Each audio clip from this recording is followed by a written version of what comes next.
Good evening everyone. एक बार फिर स्वागत है आप सभी का अपने यूट्यूब चैनल पर। तो फ्रेंड्स, जैसा कि आप थंबनेल पे देख ही चुके हो, आज हम डिस्कस करेंगे एचपी जीके के कुछ इंपॉर्टेंट क्वेश्चंस जो mainly previous HP BEd entrance 2021 के एग्ज़ाम में ये क्वेश्चंस पूछे गए थे। तो फ्रेंड्स, इन क्वेश्चंस के आपको जितने भी आंसर बताऊंगा वो आंसर की के अकॉर्डिंग ही बताऊंगा। तो आपने क्या करना है, इन क्वेश्चंस के शॉर्ट फॉर्म में नोट्स जरूर बना लेने हैं, क्योंकि रिवीजन के टाइम ये क्वेश्चंस आपको काफ़ी हेल्पफुल साबित होंगे। तो फ्रेंड्स, अगर आप एचपी बीएड एंट्रेंस 2023 की तैयारी कर रहे हो तो इसके लिए मैंने एक अलग से प्लेलिस्ट बनाई है, जिसका जो लिंक है मैंने डिस्क्रिप्शन बॉक्स में दे दिया है। आप वहां पर जाकर वीडियोस देख सकते हो। वहां पर आपको H P U B Ed entrance के रिलेटेड 40+ वीडियोज़ आपको देखने को मिलेंगी। तो जैसा कि आपको पता है, अब आपका जो S P U Sardar Patel university और हिमाचल प्रदेश यूनिवर्सिटी शिमला का जो बी एड एंट्रांस होगा वो अब कॉमन होगा, यानी कि दोनों यूनिवर्सिटीज़ का कॉमन एंट्रांस टेस्ट होगा। कब होगा? ये 31 मई 2023 को होगा। तो ये आपने याद रखना है, 31 मई 2023 को दोनों यूनिवर्सिटीज़ का कॉमन एंट्रांस टेस्ट होगा। और आपको जो मेरिट के हिसाब से कॉलेज अलॉट किए जाएंगे। और GCTE government college of teacher education Dharamshala जो है वो एचपीयू के अंडर आता है, और हिमाचल प्रदेश यूनिवर्सिटी कैंपस जो है बीएड का वो एचपीयू के अंडर आता है। ये आपने याद रखना है। तो फ्रेंड्स, वीडियो को शुरू करते हैं। सबसे पहले क्वेश्चन में बोला गया कि नूरपुर रियासत की जो स्थापना थी वो किसने की थी। काफ़ी इंपॉर्टेंट क्वेश्चन है। तो नूरपुर रियासत की जो स्थापना थी वो किसने की थी, इस क्वेश्चन का जो करेक्ट आंसर होगा वो आपका ऑप्शन नंबर ए है, जेठपाल जो है इस क्वेश्चन का राइट आंसर है। नूरपुर रियासत की जो स्थापना थी वो जेठपाल ने की थी। तो ऑप्शन नंबर ए जो है इस क्वेश्चन का करेक्ट आंसर है। तो नूरपुर राज्य की राजधानी चंद्रवंशी दिल्ली के तोमर राजपूत जेठपाल द्वारा की गई थी। कब की थी ये भी आपने याद रखना है। ये 1000 ईस्वी में की थी। 1000 ईस्वी में नूरपुर रियासत की जो स्थापना थी वो जेठपाल द्वारा की गई थी। ऑप्शन नंबर ए जो है इस क्वेश्चन का राइट आंसर है। अब थोड़ा हम इन क्वेश्चंस को हम डिटेल में भी डिस्कस करेंगे, ताकि अगर यहाँ से क्वेश्चन डिराइव होते हैं तो आपको भी एग्जाम में काफ़ी हेल्पफुल साबित होंगे। तो नूरपुर का प्राचीन नाम धमेरी था, ये आपने याद रखना है। नूरपुर राज्य की जो पुरानी राजधानी थी वो पठानकोट थी। अकबर के समय में नूरपुर के राजा वासुदेव ने राजधानी पठानकोट से नूरपुर बदली थी, ये आपने याद रखना है। अकबर के समय में नूरपुर के राजा कौन थे? वो वासुदेव थे। उन्होंने अपनी राजधानी पठानकोट से नूरपुर बदली थी। प्राचीन काल में नूरपुर और पठानकोट औदुंबर क्षेत्र के नाम से जाना जाता था, ये आपने याद रखना है। नूरपुर रियासत के राजाओं के वंशज का जो नाम था वो पठानिया था, जो कि पैठान शब्द से उत्पन्न हुआ है, ये आपने याद रखना है। तो नूरपुर रियासत के राजाओं के वंशज का जो नाम था वो पठानिया था, जो पैठान शब्द से उत्पन्न हुआ था। नूरपुर का प्राचीन नाम क्या था? नूरपुर का प्राचीन नाम धमेरी था। तो नूरपुर का प्राचीन नाम क्या है? धमेरी है। यहाँ से क्वेश्चन कई पूछे जाते हैं प्राचीन नाम से, तो इनको भी हम थोड़ा डिटेल में डिस्कस कर लेते हैं। जैसे ब्रह्मौर का जो प्राचीन नाम था वो ब्रह्मपुर था। सुंदरनगर का प्राचीन नाम वानेद था। ऊना का प्राचीन नाम जसवा था। और किन्नौर का प्राचीन नाम चीनी था। और जो है जैसे बैजनाथ का प्राचीन नाम किरग्राम था। सराहन का प्राचीन नाम शोणितपुर था। तो ऐसे क्वेश्चन कई पूछे जाते हैं। तो नूरपुर रियासत की जो स्थापना थी वो किसने की थी? वो जेठपाल ने की थी, और इसका प्राचीन नाम धमेरी था। जेठपाल ने कब की थी? 1000 ईस्वी में की थी। अगले प्रश्न में चलते हैं। हिमाचल प्रदेश की किस नदी को स्थानीय लोग जो हैं वो दुख की नदी कहते हैं? काफ़ी इंपॉर्टेंट क्वेश्चन है। तो फ्रेंड्स, इस क्वेश्चन का जो करेक्ट आंसर होगा वो आपका ऑप्शन नंबर डी है। तो स्वान जो है वो हिमाचल प्रदेश की स्थानीय नदी, इस नदी को स्थानीय लोग जो हैं वो दुख की नदी कहते हैं। ऑप्शन नंबर डी जो है इस क्वेश्चन का करेक्ट आंसर है। आपको पता है स्वान नदी जो है वो ऊना जिले को 2 भागों में बांटती है। तो स्वान नदी ऊना डिस्ट्रिक्ट को 2 भागों में बांटती है। इसकी सहायक नदियाँ कौन कौन सी हैं? स्वान नदी की जो सहायक नदियाँ हैं वो आपकी मलाट होगी, तकेवाली होगी, हूम हो गया, ब्रेडा हो गया, गरनी हो गया, पनोजा हो गया, गुबरी आदि जो हैं ये स्वान नदी की सहायक नदी है। इसे ऊना में दुख का दरिया भी कहा जाता है। तो क्वेश्चन यहाँ से पूछ सकते हैं कि दुख की नदी जो है वो किस डिस्ट्रिक्ट में बहती है? तो ये आपने याद रखना है, ये ऊना डिस्ट्रिक्ट में बहती है। तो ऑप्शन नंबर डी जो है इस क्वेश्चन का करेक्ट आंसर है।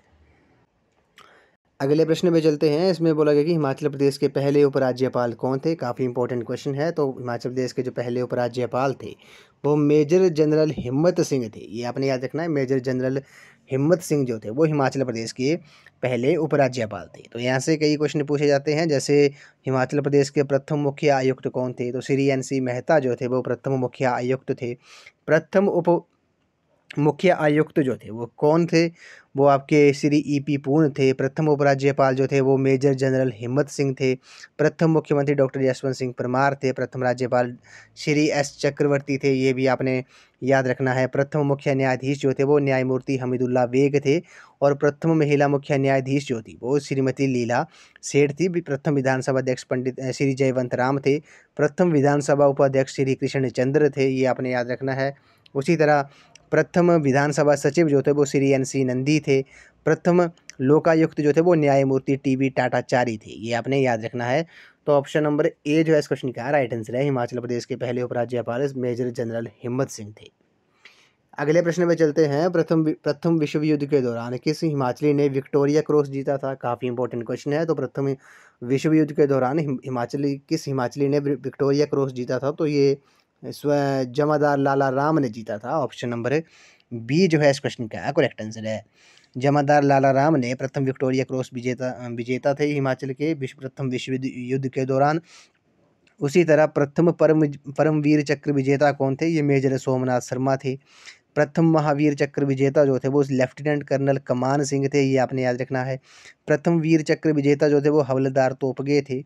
प्रथम पुलिस पदक विजेता जो थे वो श्री गंगवीर सिंह थे, ये आपने याद रखना है। यहाँ से क्वेश्चन पूछ लिया जाता है। तो विक्टोरिया क्रॉस जो जीता था प्रथम विश्व युद्ध के दौरान किस हिमाचली ने जीता था? वो जमादार लाला राम ने जीता था। प्रथम परमवीर चक्र विजेता जो थे वो मेजर सोमनाथ शर्मा थे। प्रथम महावीर चक्र विजेता जो थे वो लेफ्टिनेंट कर्नल कमान सिंह थे। प्रथम वीर चक्र विजेता जो थे वो हवलदार तोपगे थे।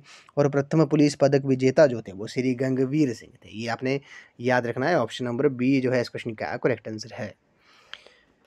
अगले प्रश्न पे चलते हैं। अगले प्रश्न में बोला गया कि हिमाचल प्रदेश सतलुज नदी का जो वैदिक नाम है वो क्या है? काफ़ी इंपॉर्टेंट क्वेश्चन है। तो सतलुज नदी का जो वैदिक नाम है वो सतुद्री है। ऑप्शन नंबर सी जो है इस क्वेश्चन का करेक्ट आंसर है।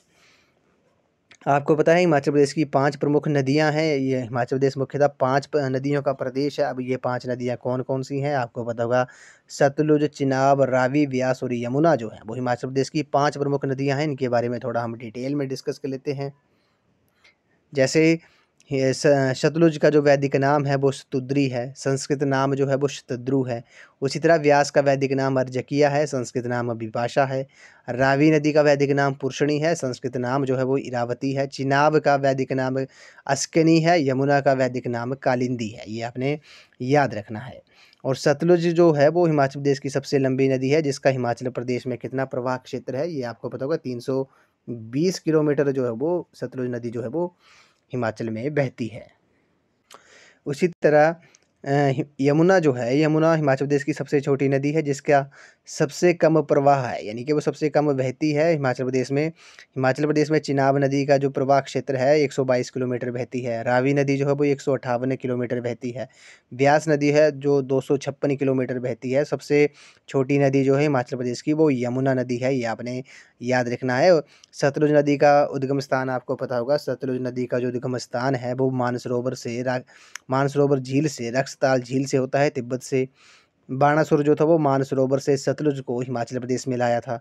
चिनाब जो है चंद्रा व भागा नदियों के संगम स्थान तांडी से बारालाचा दर्रे के समीप होता है। क्वेश्चन यहाँ से पूछ सकते हैं कि चंद्रा और भागा नदियों का संगम कहाँ होता है? वो तांडी नामक स्थान में होता है जो लाहौल स्पीति में है। उसके बाद इनके संगम के बाद इसे चिनाब के नाम से जाना जाता है। व्यास नदी का जो उद्गम स्थान है वो रोहतांग दर्रे से होता है। रावी नदी का उद्गम स्थान जो है वो बड़ा बंगाल कांगड़ा से होता है। यमुना का जो उद्गम स्थान है वो कालिंद पर्वत यमुनोत्री से होता है। तो ये आपने याद रखना है। तो ऑप्शन नंबर सी इस क्वेश्चन का राइट आंसर है। सतलुज नदी का जो वैदिक नाम है वो सतुद्री है। अगला प्रश्न है हिमाचल प्रदेश के किस जिले में खोखन अभयारण्य जो है वो स्थित है? तो खोखन अभयारण्य आपको पता होगा डिस्ट्रिक्ट कुल्लू में है। ऑप्शन नंबर ए इस क्वेश्चन का करेक्ट आंसर है। इसका एरिया कितना है, क्षेत्रफल कितना है? वो 14 वर्ग किलोमीटर है। 14 स्क्वायर किलोमीटर जो है वो इसका एरिया है। किस डिस्ट्रिक्ट में है? कुल्लू में है। इसकी जो स्थापना हुई थी वो 26 फरवरी 1954 को हुई थी। कब हुई थी? 26 फरवरी। याद रखना है। खोखन अभयारण्य की जो स्थापना थी वो 26 फरवरी 1954 को हुई थी। तो ऑप्शन नंबर ए जो है इस क्वेश्चन का राइट आंसर है। ये डिस्ट्रिक्ट कुल्लू में है। एरिया कितना है? 14 स्क्वायर किलोमीटर जो है इसका एरिया है।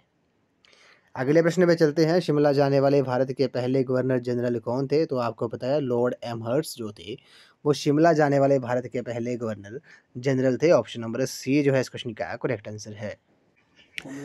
तो शिमला जाने वाले भारत के पहले गवर्नर जनरल जो थे वो लॉर्ड एमहर्स्ट थे। कब आए थे?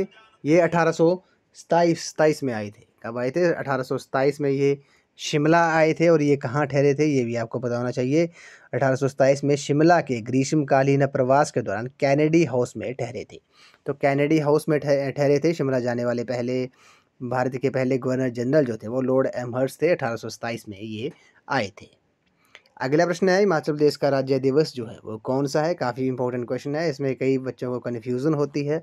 तो हिमाचल प्रदेश का जो राज्य दिवस होता है वो 15 अप्रैल को होता है। ऑप्शन नंबर ए जो है इस क्वेश्चन का राइट आंसर है।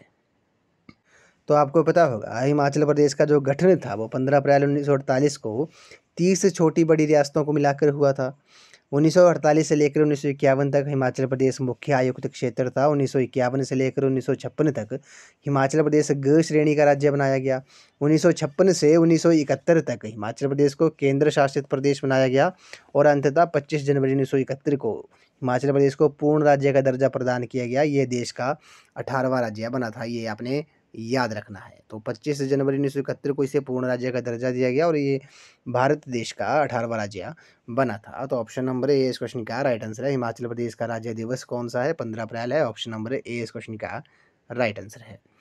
अगले प्रश्न में चलते हैं। हिमाचल प्रदेश के किस जिले में ऊहल जल विद्युत परियोजना है? तो ऊहल जल विद्युत परियोजना जो है वो आपकी डिस्ट्रिक्ट मंडी में है। ऑप्शन नंबर डी जो है इस क्वेश्चन का करेक्ट आंसर है। तो आपको पता होगा ऊहल जो है वो किसकी सहायक नदी है? ऊहल आपकी ब्यास की सहायक नदी है। ये भी आपने याद रखना है। ब्यास की सहायक नदी है ऊहल जो है कि जल विद्युत परियोजना किस डिस्ट्रिक्ट में है? मंडी में है। अगले प्रश्न पे चलते हैं। हिमाचल प्रदेश के कांगड़ा जिले में अंगोरा खरगोश फार्म जो है वो कहाँ पर स्थित है? वो कंडवाड़ी में है। ऑप्शन नंबर ए इस क्वेश्चन का करेक्ट आंसर है। नेक्स्ट क्वेश्चन पे चलते हैं। इसमें बोला गया कि हिमाचल प्रदेश के कांगड़ा जिले में किस स्थान पर जखनी देवी मंदिर स्थित है? तो जखनी देवी मंदिर जो है वो किस डिस्ट्रिक्ट में है? तो सॉरी किस स्थान पर है कांगड़ा डिस्ट्रिक्ट के? तो ये आपका चांदपुर में है। ऑप्शन नंबर डी इस क्वेश्चन का करेक्ट आंसर है। ये कहाँ पर पड़ता है? ये पालमपुर तहसील में पड़ता है। ये भी आपने याद रखना है। तो हिमाचल प्रदेश के कांगड़ा जिला में किस स्थान पर जखनी देवी मंदिर है? तो ये आपका चांदपुर में है। आपको पता होगा जखनी देवी को एक टांग वाली देवी भी कहा जाता है। ये भी आपने याद रखना है। क्वेश्चन कई बार एग्जाम में पूछ लिया जाता है। अगले प्रश्न पे चलते हैं। सूरजताल झील जो है वो किस डिस्ट्रिक्ट में स्थित है? काफ़ी इंपॉर्टेंट क्वेश्चन है। तो फ्रेंड्स ये क्वेश्चन भी हमने कई बार डिस्कस किया है। सूरजताल झील आपको पता होगा ये डिस्ट्रिक्ट लाहौल स्पीति में है। ऑप्शन नंबर बी इस क्वेश्चन का करेक्ट आंसर है। अब आपको पता है एक बात आपने याद रखनी है। चंद्रताल झील जो है वो भी आपकी लाहौल स्पीति डिस्ट्रिक्ट में है। सूरजताल झील जो है वो आपकी डिस्ट्रिक्ट लाहौल स्पीति में है। दीपक ताल झील जो है वो तीनों जो है जो भी आपने आप देखना है ताल वाली झीलें जो हैं जैसे दीपक ताल, सूरज ताल, चंद्र ताल, ये तीनों झीलें जो हैं वो आपकी डिस्ट्रिक्ट लाहौल स्पीति में है। ये आपने याद रखना है। और चंद्रताल झील को ह्यून सांग ने इसे लोहित्य सरोवर का नाम दिया था। तो आपसे पूछ लेंगे कि ह्यून सांग ने किसे लोहित्य सरोवर का नाम दिया था? वो चंद्रताल झील को दिया था। चंद्रताल झील जो है इस झील से चंद्रा नदी को का उद्गम होता है। ये झील रामसर साइट है। सूरजताल झील जो है वो क्वेश्चन में पूछा गया है। ये लाहौल स्पीति डिस्ट्रिक्ट में है। 4883 मीटर ऊंचाई पर स्थित इस झील को भागा नदी का उद्गम होता है। ये झील बारालाचा दर्रे के समीप स्थित है। ये आपने याद रखना है। उसी तरह दीपक ताल झील जो है अगर क्वेश्चन में अगर आपसे पूछा जाए कि किस झील को सूरजताल झील का छोटा भाई माना जाता है तो दीपक ताल झील आपने याद रखनी है। दीपक ताल झील को सूरजताल झील का छोटा भाई माना जाता है। उसके बाद एक क्वेश्चन यहाँ से झीलों से कई बार पूछा गया है कि किस झील को 7 सरोवरों का समूह कहा जाता है? फ्रेंड्स ये क्वेश्चन में इसमें कन्फ्यूज़ होते हैं बच्चे। ये आपने याद रखना है कि जब बात की जाएगी 7 सरोवरों का समूह कि किस झील को 7 सरोवरों का समूह कहा जाता है तो चंद्रनाहन झील। ये आपने याद रखना है। चंद्रनाहन झील को 7 सरोवरों का समूह कहा जाता है। जबकि लामा झील चंबा डिस्ट्रिक्ट में है उसे 7 झीलों का समूह कहा जाता है। तो ये आपने याद रखना है। 7 झीलों का जो समूह अगर आपसे पूछा जाए तो वो लामा झील होगी, डिस्ट्रिक्ट चंबा में है। जबकि 7 सरोवरों का समूह जो पूछा जाए क्वेश्चन में तो वो चंद्रनाहन झील को कहा जाता है जो डिस्ट्रिक्ट शिमला में है। ये आपने याद रखना है। तो फ्रेंड्स आपने कमेंट सेक्शन में एक इस क्वेश्चन का आंसर ज़रूर बताना है कि जो घड़ासरू झील है, अब वो किस डिस्ट्रिक्ट में है? घड़ासरू झील जो है वो किस डिस्ट्रिक्ट में है, ये आपने कमेंट सेक्शन में ज़रूर बताना है। अगले प्रश्न पे चलते हैं। ऊना ज़िले में पीर निगाह मेला जो है वो किस स्थान पर मनाया जाता है? तो ऊना डिस्ट्रिक्ट में पीर निगाह जो मेला है वो बसोली स्थान पर मनाया जाता है। ऑप्शन नंबर ए जो है इस क्वेश्चन का करेक्ट आंसर है। अगले प्रश्न पे चलते हैं। इसमें बोला गया कि न्यूमिज्माटिक्स हिस्ट्री ऑफ हिमाचल प्रदेश पुस्तक के जो लेखक हैं वो कौन है? वो आपके पीएल गुप्ता हैं। ऑप्शन नंबर डी इस क्वेश्चन का राइट आंसर है। यहाँ से क्वेश्चन कई बार पूछा जाता है। जो शांता कुमार श्री शांता कुमार जी की जो पुस्तकें हैं, जैसे लाजो होगी, धरती है बलिदान की, हिमालय की छाया जो है, ये श्री शांता कुमार जी की पुस्तकें हैं। यहाँ से भी क्वेश्चन पूछ लिए जाते हैं, तो ये भी आपने याद रखना है। तो न्यूमिज्माटिक्स हिस्ट्री ऑफ हिमाचल प्रदेश के पुस्तक के जो लेखक हैं वो पीएल गुप्ता है, ये आपने याद रखना है। इस वीडियो का ये लास्ट क्वेश्चन है। हिमाचल प्रदेश के राज्य पशु के रूप में किसे पहचाना जाता है? तो हिमाचल प्रदेश के राज्य पशु के रूप में हिम तेंदुआ जो है उसे पहचाना जाता है। ऑप्शन नंबर बी जो है इस क्वेश्चन का करेक्ट आंसर है। हिम तेंदुआ को हिमाचल प्रदेश के राज्य पशु के रूप में जाना जाता है। ऑप्शन नंबर बी इस क्वेश्चन का करेक्ट आंसर है।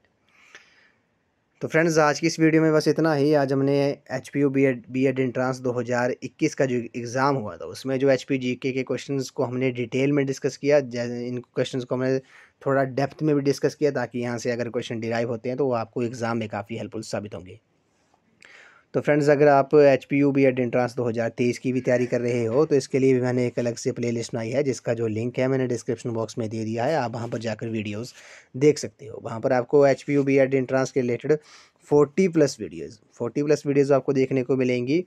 और आपका ये जो डाउट है वो क्लियर हो चुका है। पिछले कल ही नोटिस जारी किया था हिमाचल प्रदेश यूनिवर्सिटी द्वारा कि अब जो एसपीओ और एचपीयू का जो कॉमन एंट्रांस होगा, जो बीएड एंट्रांस होगा, वो दोनों यूनिवर्सिटीज़ का कॉमन एंट्रांस होगा। कब होगा? ये आपका 31 मई को होगा। कब होगा? 31 मई 2023 को होगा। ये आपने याद रखना है। दोनों यूनिवर्सिटीज़ का कॉमन ही एंट्रांस होगा। तो फ्रेंड्स, अगर आप एचपीयू बीएड के रिलेटेड कोई भी सजेशंस देना चाहते हो, जैसे क्वेश्चंस के लेकर, तो आप कमेंट सेक्शन में ज़रूर बताएं, या फिर आप मुझे इंस्टाग्राम पर भी फॉलो कर सकते हैं, जिसका जो लिंक है वो मैंने डिस्क्रिप्शन बॉक्स में दे दिया है। तो फ्रेंड्स, आज की इस वीडियो में बस इतना ही। अगर आपको वीडियो अच्छी लगी है तो वीडियो को लाइक, शेयर एंड कमेंट जरूर कर दें। तो थैंक यू फ्रेंड्स।